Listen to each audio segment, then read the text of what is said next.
पिछले वीडियो में हमने प्रार्थना सुनी कि हम सूर्य के पीछे चलें। प्रार्थना इस प्रकार है, हे भगवान, मैं सूर्य की भांति दैदीप्यमान बनूं और चमकने लग जाऊं, सूर्य की भांति अच्छा बन जाऊं और सूर्य के पीछे चलूं। इसका तात्पर्य ये है कि मैं सूर्य के गुणों को धारण करूं। सूर्य का पहला गुण ये है कि वो घूमता है परंतु अपने केंद्र को नहीं छोड़ता।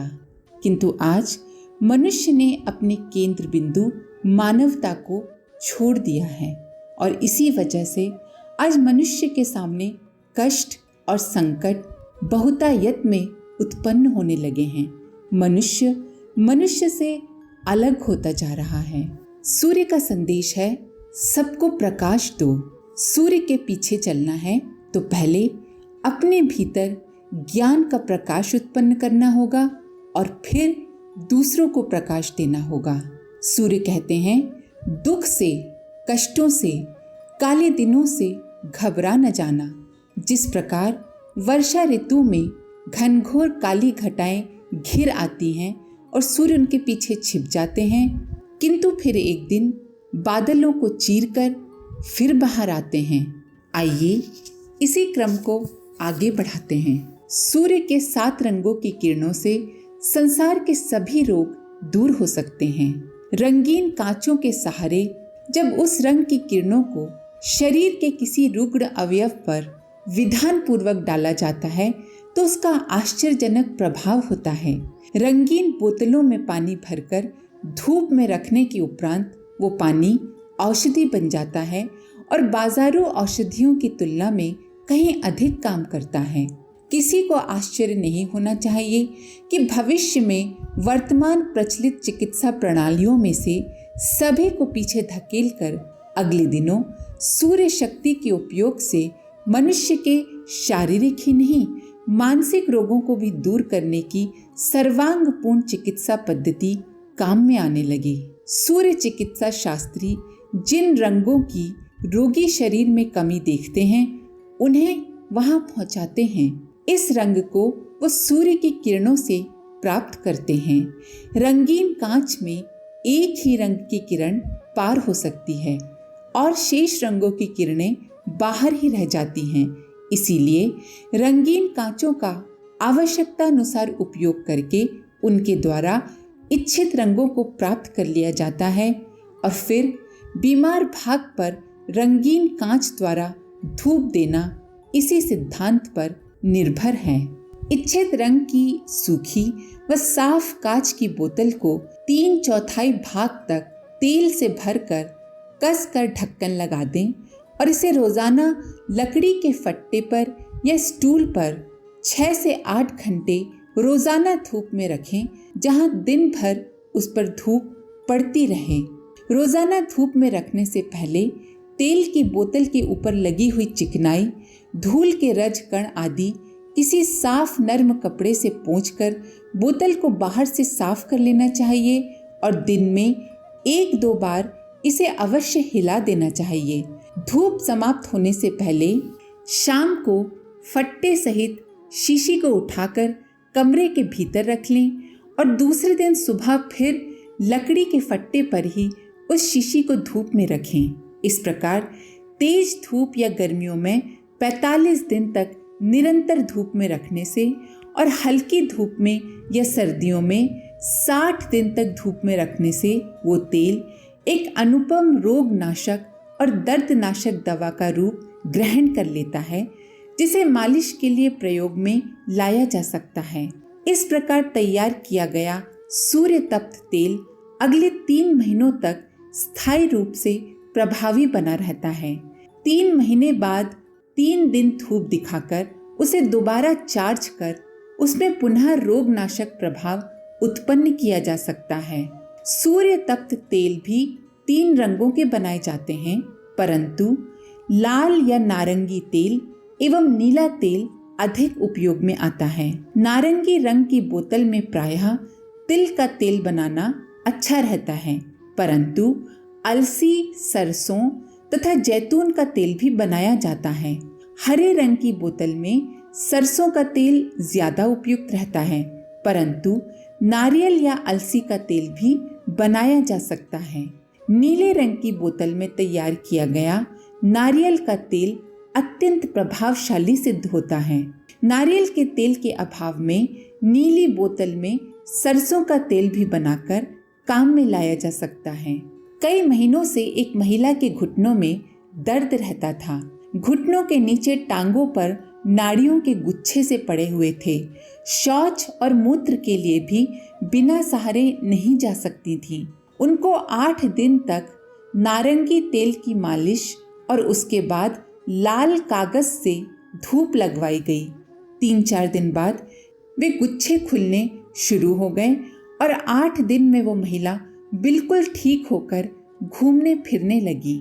एक अन्य 45 वर्षीय महिला को रात में घुटनों टांगों में इतना जोर का दर्द होता था कि सारी रात रोकर काटनी पड़ती थी।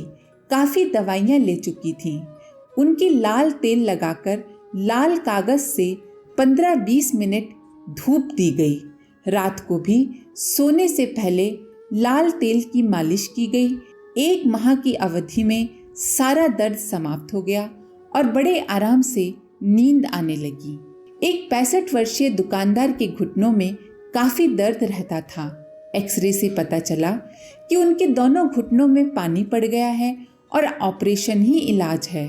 लाल रंग के सेलोफेन कागज से उनके दोनों घुटनों पर नित्य प्रातः के सूर्य में 25 मिनट धूप दी गई।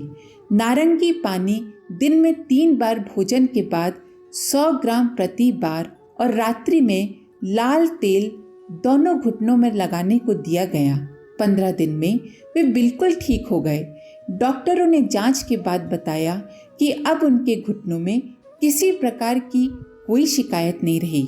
घुटनों और विभिन्न जोड़ों के दर्द के अतिरिक्त पीठ का पुराना दर्द, गर्दन का दर्द व अकड़न, सर्वाइकल स्पॉन्डिलाइटिस, कंधे में दर्द, कंधों की जकड़न, सख्त बाजू, कमर दर्द, साइटिका, पैर की पिंडलियों का अकड़ना, चोट, मोच आदि अनेक प्रकार के दर्दों में दर्द की जगह लाल तेल लगाने से दर्द में शीघ्र आराम मिला है।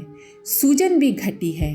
साथ ही नारंगी पानी दिन में 2 बार देने से अधिक लाभ मिलता है। नारंगी पानी अर्थात नारंगी रंग की बोतल में चार्ज किया हुआ पानी। लाल तेल लकवा या पैरालिसिस, नाड़ियों की कमजोरी आदि में भी बहुत प्रभावशाली सिद्ध हुआ है। लकवा से प्रभावित अंगों पर लाल तेल की मालिश व लाल किरणें डालना बहुत ही लाभप्रद है। सर्दियों में पांव फटना, बीमारियां पड़ जाना, दर्दपूर्ण घट्टे, कॉर्न आदि में लाल तेल बड़ा ही उपयोगी सिद्ध हुआ है। सर्दियों के हर रोग पर, कफ प्रधान रोग, पुरानी कफ वाली खांसी, दमा, निमोनिया में लाल तेल की छाती पर मालिश करने से तत्काल आराम होता है। अमेरिका में रहने वाली लीला बेन नामक एक गुजराती महिला को दिमागी कमजोरी हो गई थी। उन्होंने अनेक डॉक्टरों व वैद्यों से उपचार कराया, परंतु कोई लाभ नहीं हुआ। एक गायत्री उपासक ने उन्हें खेत से मिट्टी लाकर सिर पर उसका लेप लगाने को कहा। तत्पश्चात जब तक वो मिट्टी सूख न जाए तब तक सुबह के सूर्य की कोमल धूप में बैठने को कहा। इस चिकित्सा से लीला बहन की दिमागी कमजोरी बिल्कुल ठीक हो गई। गुजरात के एक भाई प्राकृतिक चिकित्सा शिविर में उपचार करवाने हेतु शांति कुंज आए थे। ज्यादा गुटखा खाने से उनका मुंह पूरा खुलता नहीं था। भोजन को तरल रूप में अर्थात लिक्विड फॉर्म में परिवर्तित कर चम्मच से खाना पड़ता था। उस शिविर के संचालक महोदय ने कहा कि 15 दिन में मैं आपका रोग ठीक कर दूंगा, परंतु मेरी एक शर्त है कि आज के बाद आप कभी भी गुटखे का सेवन नहीं करेंगे।